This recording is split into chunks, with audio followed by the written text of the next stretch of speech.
All right. Good afternoon, everyone. Thank you so much for joining me to have this great conversation. My name is Deion Hawkins. I am the senior editor of The Reckoning at the Counter Narrative Project, and I'll throw it to my peer here to give his introduction. Sure. Hi, everybody. My name's Ken Schneck. I am the editor of the Buckeye Flame, which is Ohio's only LGBTQ plus newsroom.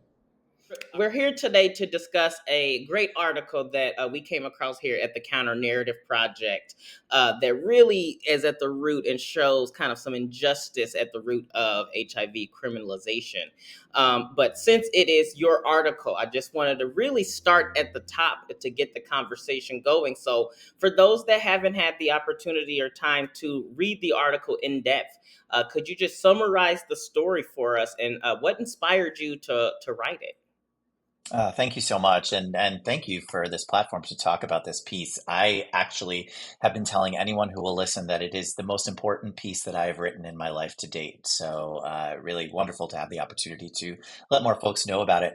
Yeah, the article is centered on the laws here in Ohio that criminalize living with HIV, laws that have recently, there was some reports that came out just a few weeks ago that various different laws, we have six of them here in Ohio, are being actively used in the Ohio prosecutorial system to to take down people who are living with HIV. And the narrative for this particular piece focuses on when we first started talking, he was 21, a 21-year-old who was arrested earlier, well, actually, it was last year for having oral sex with another woman. And so, even though he was virally suppressed, and even though oral sex cannot transmit HIV, this individual was arrested. The other individual with whom they had sex with made a complaint to the police saying they didn't know that he had HIV. He was arrested and he was actually sentenced to a year in prison and is just finishing out that sentence here in an Ohio prison for the HIV that he has been living with his entire life that he both could not and did not transmit. So, what inspired you to write the story, and how did you come across it as well? Yeah, I wrote a story a few years ago about a man in Dayton, Ohio, who was arrested during COVID. He was on a an app that is more commonly known for finding other people to hook up with, and he was having oral sex with people on an app. He was virally suppressed, and the police had a whole sting saying that he did not let people know that he was HIV positive. And so he was not only arrested, but the police put out a press release, which they don't usually do for any and all arrests, and printed his address and a picture of his house. And so we didn't name him in that article. And it was just really my eyes being open to these laws here in Ohio. And put that story aside for 1 second, because we're going to come back to it. Fast forward a couple of years later, and some HIV advocates here in Ohio reached out and said, "Hey, have you heard about this 21-year-old who was arrested?" And no, the 21-year-old, that story was covered by one other outlet, and they called the individual a carrier of AIDS, which is how some news media didn't know how to cover this. And indeed, that's the language that's in the law here in Ohio. And so connected me to Caymir, and we sat down and we had a milkshake together in Youngstown, Ohio. At that time, we did not believe that he was going to be doing jail time. But my lord, did Caymir end up in front of the wrong judge? And so Caymir's sentencing was a nightmare. Caymir was a couple minutes late and was wearing a brand new white tracksuit that he had bought just for this occasion. Caymir, a young black male, ended up in front of a much older white male judge who is one of the longest serving judges in Ohio. So he's been around for a long time. He did not like Caymir's outfit. He did not like that Caymir was a couple minutes late. And so the judge, in addition to the year in prison that he sentenced Caymir to, he also tacked on another 30 days in jail for Caymir's white tracksuit and for being a few minutes late. So that sentencing happened earlier this year. And the day after that sentencing happened, I randomly got an email that said, "Hey, I read your story from a couple of years ago about the man in Dayton who was arrested for having oral sex. I am that man." And so we will be telling his story as well. So that's another article coming up about how these laws are used unjustly. Oh wow. Well, I'll definitely ask some additional questions about that, and I'll Yeah. also definitely wait to read it and clue people in when that is out. So you mentioned something just earlier on. Were you aware of HIV criminalization before the story in Dayton? I asked this because I have quite a big background from the research area. And so for me, it's kind of always at the forefront of my mind. Whereas the average person, unless you're dealing with public health or you're working in the field of HIV advocacy, you're not even aware that these are still laws on the books. And so, kind of, were you aware of what HIV criminalization was before the story in Dayton?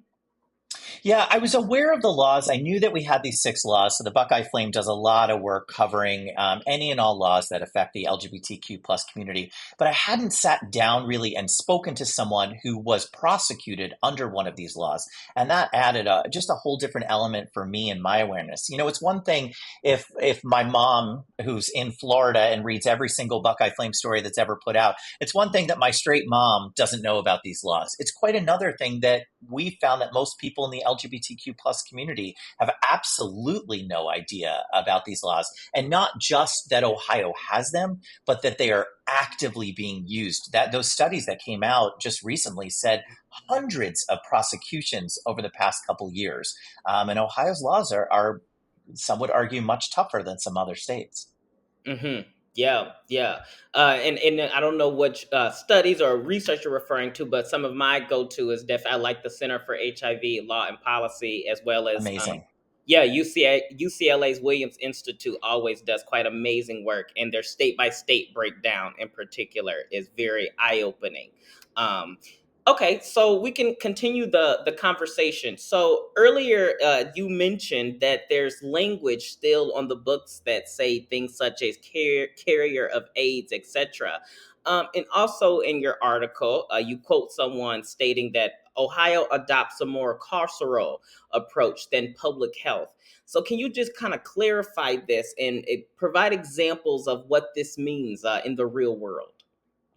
I fought for that word carceral to stay in that article. And let me tell you, that was a fight. And I was determined. I'm open to editors saying different things, but I wanted that word carceral. And apropos to what you just said, that quote actually came from the Center for HIV Law and Policy. And we had an extensive discussion on how Ohio's laws differ.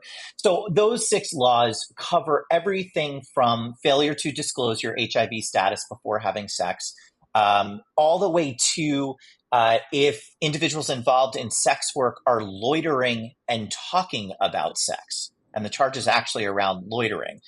So, quite a few of these six laws, there's absolutely no possibility that HIV can even be transmitted. So, in one of them, it includes if you are using sex toys and you're HIV positive. So, again, there is no possibility of HIV being transmitted there.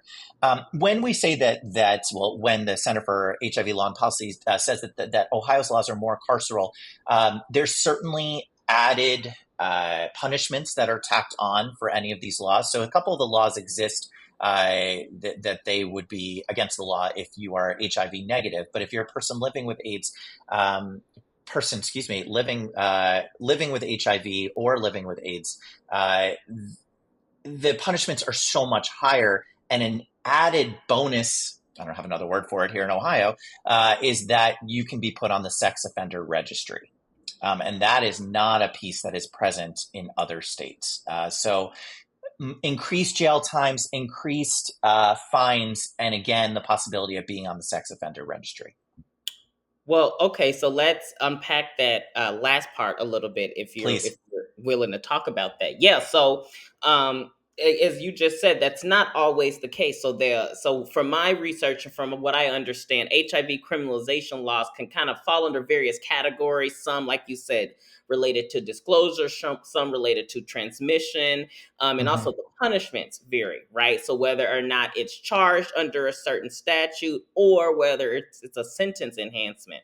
And so it sounds like what you're saying is in some aspects in Ohio, that it could be used as an independent reason to place someone on a sex offender registry.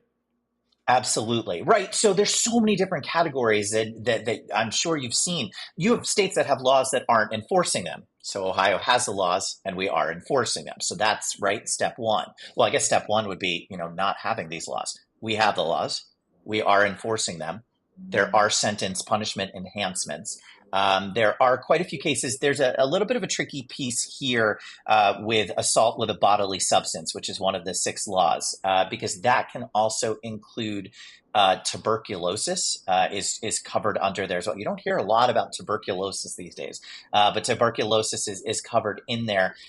And where the research is seeing a lot of those charges is with individuals who are already incarcerated. So individuals who are incarcerated and perhaps the law enforcement or the security officers, whoever it may be, those working in the prison system say that, well, he spit on me. That can then be added as an extra charge to someone who's already incarcerated. So we're seeing a lot of those. The research says that a lot of those cases are coming to the fore as well.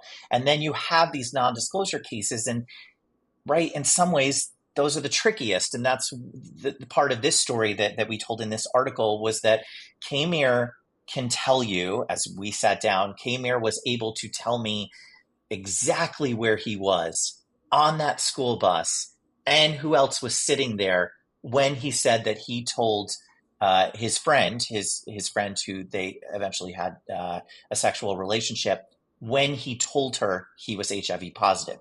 Kaymir's been HIV positive his entire life. He was born HIV positive, and as part of his narrative, his family taught him to disclose to anyone and everyone. So that's where the laws get even more tough. As someone, I'm a college professor who teaches a lot about Title IX. And when we're talking about Title IX and sexual misconduct on a college campus, we know this is every college's nightmare because usually it involves the use of alcohol and you're talking about he said, she said, or she said, right? And it's really difficult to parse that out. And indeed, for this non-disclosure piece of the Ohio law, you've one individual who says, nope, I can tell you exactly where we were on that bus and who was sitting next to us when I told her. And he's in jail right now. He's incarcerated for a few more months.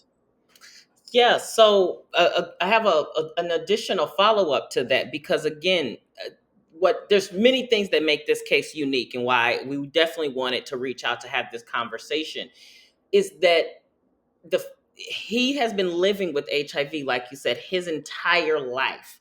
And I do not know many other cases that's the case that someone who has been living with it from beginning of their life and have been transparent, and there's other people who can kind of validate that claim as being kind of open with their Yep. status and living with HIV.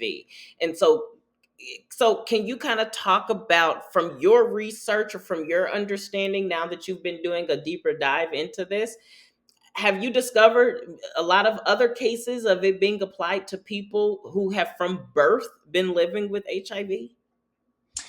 No. And Kaymir's story just is one of those that blows your mind. I think everyone's story should blow everybody's mind. But this story in particular, Caymir had three or four older brothers, I can't remember, and one younger brother. And the entire sibling set, so mom was living with HIV. While mom was pregnant with the three or four older brothers. I apologize, I can't remember. Mom took antiretrovirals and did not pass the HIV on to the older siblings. Mom stopped taking that medication for Caymir and Caymir's younger brother.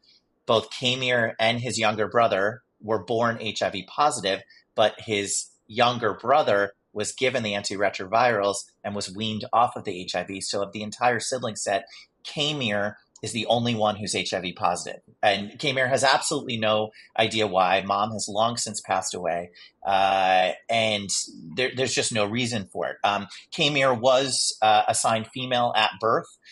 So Caymir was the only, at the time, believed to be the only sister in this sibling set. Um, but he has no idea why mom didn't take the antiretrovirals for him. So he has been HIV positive his whole life. He has been his adopted parents took him frequently to doctors, and uh, he said it's just part of the way that I grew up. Was, oh wait, did you just cut your hand? Let me put on gloves. Let me take all these safety precautions. Let me be open and transparent with anyone and everyone. It was a hallmark of him growing up and a hallmark of the way that he moves through the world. And so, uh, yeah, I've certainly not seen a case like this before. Yeah, I would completely agree. I think again for me that was one of the things that was incredibly mind blowing and the most shocking, and also one of the most disheartening, to be honest, because especially from birth as a child, there was literally no choice that he had in whether or not he could Right. live with the condition or not. And it was oral sex. You just keep adding on the different pieces of this couldn't have happened. And when you read the transcript, as I've read way too many times, of the sentencing, the judge, I don't even think that the judge really understood, in my estimation, just speaking for myself, that people could even be born with HIV. Right? That's the level of education that the judge was at. So when you saw his subsequent comments, which I know you saw, and how accusatory he was, and how whew, um, how terrible he was to Caymir, it really shows that the facts of this case and the impossibility of HIV being transmitted did not affect that Caymir is sitting in prison right now. And by the way, on the table was way more than a year. It was like 8 or 9 years that was on the table. When I sat down with Caymir, nobody thought that that was even remotely going to happen. And indeed, the prosecutors stayed quiet during the sentencing part. They just didn't say anything, in thinking that he had already been in jail before a bond could be made. So he had already done some time for this crime, and it was not expected that he would be have to do more time, much less an entire year in prison. Plus that 30 days. I just feel like I can't leave off those 30 days that were tacked on for reasons. Yeah, and I mean, we could go on and on because even that jail sentence we know is going to have implications lifelong, right? That's missed work time Unbelievable. that could be attached to so many things, the stigma when you go out, the lack of employment opportunities. And then if hopefully he is not, but if he is forced to be on the sex offender registry, there's so much research out there as well that indicates the lifelong implications and lifelong impacts that has on almost all facets of life, employability, where one can be able to live. And so, yeah, I'm glad that you keep hitting that because, again, this is one of those cases that it led to jail time. And then that jail time will also have lifelong implications. And before I jump to the next question, which will be about the judge and kind of some language that was used in the transcript, it's also this case really highlights the impossibility for many people that may be living with HIV, because if I am living with HIV and virally suppressed under so many of these frameworks and so many of these laws, it's impossible for me to engage in any sexual intercourse without it being criminalized. And I think that's also really an important thing to highlight, is that these things aren't rooted in science, and as we were just talking about, it can kind of have a detrimental impact on public health. Um, But yeah, so you were earlier talking about the judge, and reading your article, I was very that there was a lot that stuck out to me, but the language used in some of the sentencing and the rationale really to me was shocking, and it also really kind of also clued me in to what that judge's mindset is. And so for those that have not had the time to read it, the judge liked the Kaymir's actions to shooting someone, really Mhm. saying that this is the equivalent of what you have done. That's the same crime. And so I want to just ask you, Ken, from your research writing, how prevalent is this idea in the justice system? Would you say this comment was more of a one off, or do you think we have a lot more work to do with HIV education in the criminal justice system? That one's easy, yes. So that part with it, right? So that without question, it's such a great question, and I appreciate you asking it. As much as there have been these prosecutions, it doesn't mean that a ton of judges have any familiarity with this at all. Mhm. So his comments aren't super surprising to me. This is a judge who became a judge when these laws were written. He's been a judge for that long, for over 30 years, and it's right when these laws went into effect. And so he is using language that we would have more commonly seen in the late 90s, or excuse me, in the late 80s and early 90s. And so to see it in print there, I wasn't able to go to the sentencing. My co-writer, Rachel DeSalve with the Marshall Project, was actually at the sentencing, and she goes to a lot of court proceedings, and she was pretty, if I can speak for her, which I don't normally do, she was pretty shocked by the judge's language. And then when I read the transcript, so yeah, he likened it to Caymir being a loaded gun, shooting and missing, and so was really seemed to be swayed by the outcome that the woman in this case, that with whom Caymir had a sexual relationship, did not test HIV positive. When in fact, again, as we've said, of course she didn't. That wasn't going to happen. That wasn't a possibility. And so, yeah, some really outdated language, some really harsh, condescending attitudes. I don't know, as someone who mostly teaches about racial justice, I don't know how you can subtract race from the equation. I don't think that that's possible in this situation where you have this older white judge and this young black male. I'm actually thankful, I don't have another word for that right now, that Kaymir's trans identity didn't come into the equation, because I think the judge's mind would have been blown, right? Like I worry about where he would have even gone with that, and his capacity to understand that identity. So I'm happy that that didn't come up. And indeed, Caymir was sentenced to a women's prison, and that is where Caymir is sitting. As a footnote, just a couple months ago, this same judge hit someone with his car, hit a cyclist with the car. And you got to really make it to the end of the article. And so I encourage folks to make it to the end. He and Kaymir's mother commented on this, hit someone with his car, left him by the side of the road, and was fined a few $100s. So if we're talking about loaded guns and responsibility, one could argue there perhaps is some irony in this case. And it is an irony that is not lost upon Kaymir's family.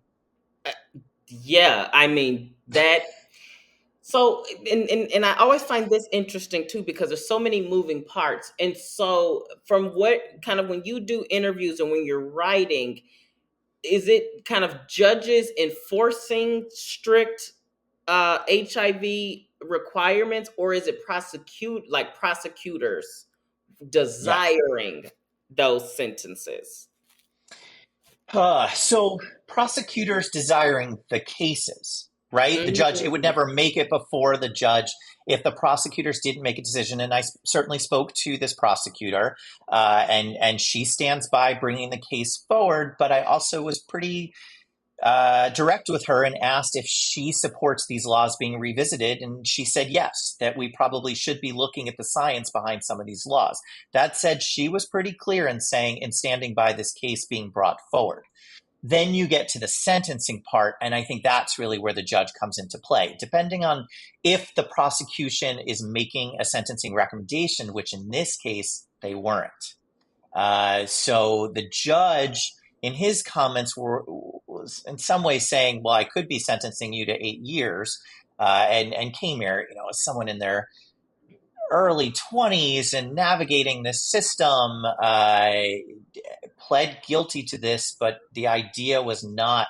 I don't think that there was going to be additional jail time attached to this. So the prosecutors definitely push things forward, but ultimately that's sentencing. As much as the prosecutors might have a recommendation, I suspect that even though in this case the prosecutors said nothing, right? They did not make a recommendation. It's hard to imagine, and I have no idea what I'm talking about, so grain of salt this one. It's hard to imagine that if the prosecutors said we don't recommend any jail time, that the judge would have said, okay, I'll go with that. So the story highlights quite a few intersections. So Caymir is a trans man of color, a trans man who has been living with HIV since birth. And Mhm. so, do you believe any of these intersections influence the sentencing, and kind of in what ways do you believe that was the case? Yeah, I think that you just can't look at the stats and look at the research and look at who's prosecuted and not see that coming into play. In the research that just came out from the Williams Institute and from the Ohio Health Modernization, from their study, Black Ohioans are disproportionately more prosecuted for these crimes. And at rates that don't match up with the proportion of individuals living with HIV in Ohio who are Black, right? So those don't match up with each other. Those two different stats. So it's hard to. I mean, you're also talking to a professor who teaches about race. Find me a situation where this doesn't come into play, and I'll be really impressed. And so, yeah, it's hard to imagine that this did not come into play. This was a young Black trans male. This was a white with having oral sex with a white female who did appear and provided a victim impact statement as part of the sentencing. So the visual in it alone, again, hard to imagine that coordinating it with the statistics that didn't come into play.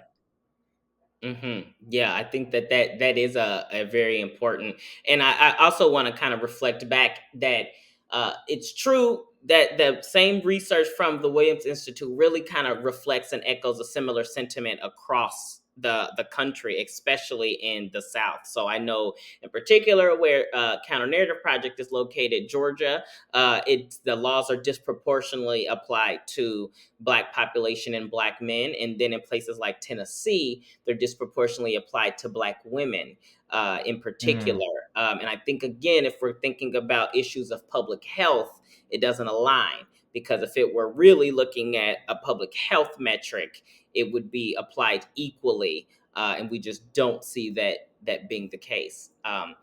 And so, a couple of more questions is: have you had any follow up discussions since the story was published with Caymir? Because I know it's been out a couple of weeks, and so any kind of new updates or things that you think would be important for people to know?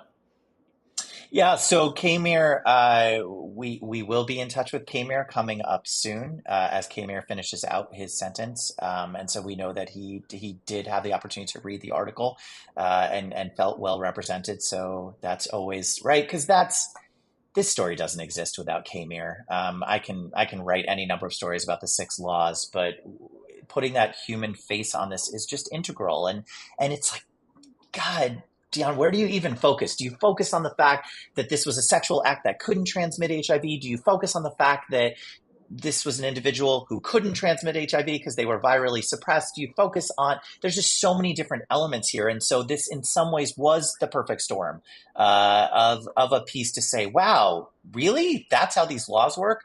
Um, Interestingly, and unsurprisingly, a lot of the chatter, GLAAD, formerly the Gay and Lesbian Alliance Against Defamation, the national media group, they've been huge supporters of the Buckeye Flame, and so they put the article out there to a largely LGBTQ plus audience, and so there were a lot of responses of people saying, because we highlighted the racial aspect to this, saying, "Oh, there's no racial aspect to this. There's no." And it's like, oh, first of all, I don't think you should be allowed to comment until you read the article. I feel that your computer should be locked. And you are not able to hit reply until you read the article. But unsurprisingly, a lot of knee-jerk reactions of, well, what does race have to do with this? Read the freaking article and look at the stats, because it has a lot to do with this. It's proximally involved right there. It does look like there is some appetite, and this is hot off the presses. I just heard this a few hours ago, that there is some appetite to work on the laws here in Ohio. So the question will be, what could be introduced? There's no way it's going to be eliminating all 6 laws from the code. I find it impossible to believe that that's what's going to happen. But maybe some of the aspects of the laws that truly are not related to public health, that have absolutely, because again, these 6 laws have zero to do with transmission. Zero. That she tested HIV negative after this sexual act was both unsurprising, because it couldn't have happened, and also irrelevant. So maybe there might be some pieces of this, or decrease in those penalty enhancements that you mentioned earlier. Maybe it's getting rid of the sex offender registry for some of these crimes, which seems to be unevenly applied, which in some ways is good, right? Because we'd like it to be applied not at all, the LGBTQ plus community and all communities. So some appetite, and that's kind of a stay tuned. We're going to be doing a whole nother series of articles just on HIV decriminalization, because that was one of 3 pieces. One where we just had to do a medical explainer to explain to folks, here's how the laws don't match up with science. That was one piece. One just on the OHMM reports and the Williams reports, and then one on Caymir. And we have another set of 3 or 4 coming up. One with focused on that gentleman in Dayton, and a little bit on what is the legislative appetite right now. Here in a state where we have a Republican supermajority that is pretty hell-bent on introducing anti-LGBTQ plus legislation, hard to imagine what that appetite is going to look like, but stay tuned. Mm. Yeah, and you just hit something too that I think is important. That first is that I think it's incredibly bold and vulnerable and brave for Caymir to share this Oh, story, because yeah. especially considering how much he went through, and the language in the from the judge, and the clear, not even subtext, it was pretty direct. I think that could be very dehumanizing and demoralizing for anyone, let alone experiencing that and then being subjected to a year of jail time, then added days All the just effects. because you were late and because of what you were wearing. I think even that, we can't get away from the racial undertones, and the power and privilege that's tied with that. I also, before we jump to the last question, I just want to highlight too that I think this is a great example of kind of centering the narrative of the most impacted, and using journalism to really kind of illuminate an issue that a lot of people don't know about, and telling the story in a kind of a responsible way. Mm. And I also want to applaud the publication, because a lot of times if you come across stories like this, uh, it, the language isn't the most equitable, or they don't necessarily know how to frame it as not explaining that it's not tied to transmission.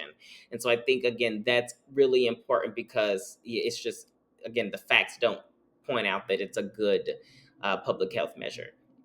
Yeah, I Um, appreciate that. When Kmir's sentencing was covered, a local outlet had a headline of woman sentenced, right? So we could pick apart this headline for all that. It's great for me because I go out there and try to train other journalists. And here's how you're not telling LGBTQ stories correctly. I think it was something like the original headline before I wrote in and said, you need to change this. It said, woman sentenced for hiding HIV. Or, excuse me, woman sentenced for hiding AIDS. Holy crap. There are 14 things wrong with those 8 or 9 words, right? And so I appreciate what you said. You know, it's one of the reasons that we made the decision on day one of our publication to make our content free for any other publication to republish. You know, not only are we not behind a paywall, and this is what we do, we are a nonprofit as well, but we believe so deeply in what we're bringing to our journalism that we'd rather just publish ours. You don't have to pay us for it. Just maybe credit us back, please. But we'd rather you publish our stuff than some of the crap of the dead naming and all the other stuff that's happening around LGBTQ communities in journalism. So, for readers moved by this story or by this interview, what would you recommend as kind of next steps people can take? You can think of resources for further engagement. Are there specific ways to support Caymir? Anything people can do at the state level with HIV criminalization? Then I'll throw it to you and we'll round it out. Yeah, D, all of the above. I think that, first of all, you just can't discount the importance of talking to 3 people about this. And maybe you're just not comfortable talking about the laws and you don't feel like you can grasp the laws. Great. Talk to 3 people about Caymir and the experience that Caymir has now had. This is an individual living in Ohio. This is not an abstract concept. This is not what should we do about the laws in the abstract? This is an actual Ohioan who is sitting in prison right this second under one of these laws. This is not a theoretical conversation. And so I, I can almost guarantee at least one of those 3 people, and you can keep your conversations within the LGBTQ plus community if you want, one of those 3 people has never heard that these laws even exist. I suspect it's more. So we can do nothing. We can do no advocacy unless there is a critical mass of people who even know about an issue, right? That's community change theory 101. And there has to be a sense of urgency. Nothing changes without a sense of urgency. Caymir is that sense of urgency. These over 200 prosecutions in the past couple of years are those senses. You know, they all provide a sense of urgency.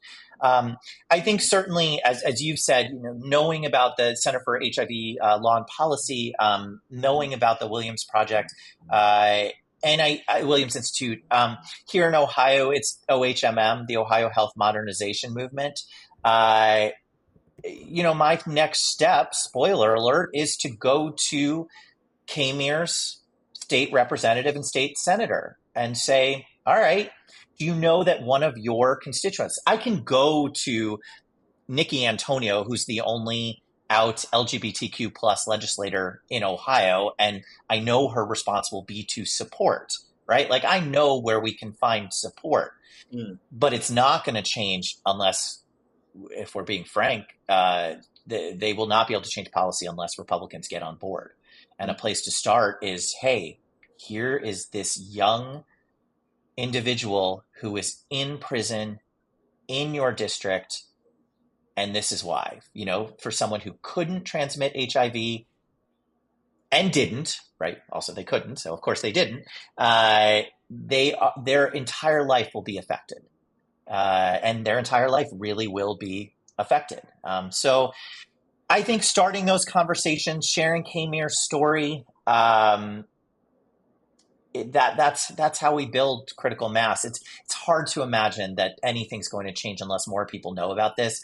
And it's one thing, again, I use my mom in these conversations a lot. I love that my mom learns about all these things by reading the Buckeye Flame, but I never thought my mom knew about these things. It's the LGBTQ plus community who largely don't know about these laws. And so how can we say, hey, one of us is in prison right now for this. What are we going to do? Yeah, and I think that's great. Do you just want to reflect back and echo 2 things that you just said? Is that the first thing is I think it's inherently tied to awareness. I always tell my students awareness and action are the two A's of advocacy, right? So it's like once we get, the awareness, I think we can, and stories like Caymir, I also think are spot on. I think you're right. There's a textbook difference between hearing something and reading a law in abstract that's still different than reading a statistic or a report about an injustice, which is different than being like, okay, this is just, no matter how you look at This it, this is human. wrong. Exactly. This person life is fundamentally changed and impacted. And then the last thing I'll say before we round out, and I'll give you the opportunity if you have any last comments you want to add, is you really echo something that's key as well, that the kind of targets or agents of change can really be the local level. So many HIV criminalization laws are done at the state level. And so Oh you yeah. really have so much opportunity to engage in advocacy that's really impactful, because you can kind of have closer ties, more impactful connections with reps at the state level. And so I would encourage people, if they feel compelled after watching this interview or listening to this interview, really look at what this looks like in your state in particular, and then kind of checking in on how your representative may feel about these, because Ken is exactly right. Is kind of the awareness, but then to that awareness leads to, okay, well, what's the kind of action that we could take to change these laws? Ken, anything else you want to add before we wrap up our conversation today? Now that's such an interesting, it is an honor to be able to tell Kmir's story. Also, I wish I didn't have to. It's such a specific set of circumstances, and so it's been really. I ban my students from using the word interesting, so it's hilarious that I'm about to use it. And so it's interesting to see the effects. I will be intrigued when the story comes out about the gentleman in Dayton, because when I've just talked colloquially with my friends, in my friend group, and just said, here are these two contrasting stories, it's amazing how people have that reaction. Oh, wait a second. He was on Grinder. Okay, again, there still was no possibility of him transmitting HIV. And so once we get into these moral based and value based conversations, and it just becomes infinitely more tricky. So I'm so appreciative for beyond appreciative for the work that you're doing to showcase stories like this, and being able to amplify Kmir's story, and it really does make a difference. So I mean, really, truly, thank you for everything that you're doing. Well, thank you for taking the time to write the original article, and thank you for taking the time for this interview and the work going forward.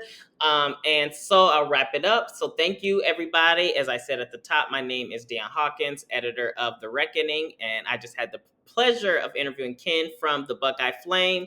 Please be on the lookout for those next upcoming articles that Ken mentioned as we continue to learn more about HIV criminalization as a problem, and also ways that we can work together to explore some solutions. Thank you to everyone.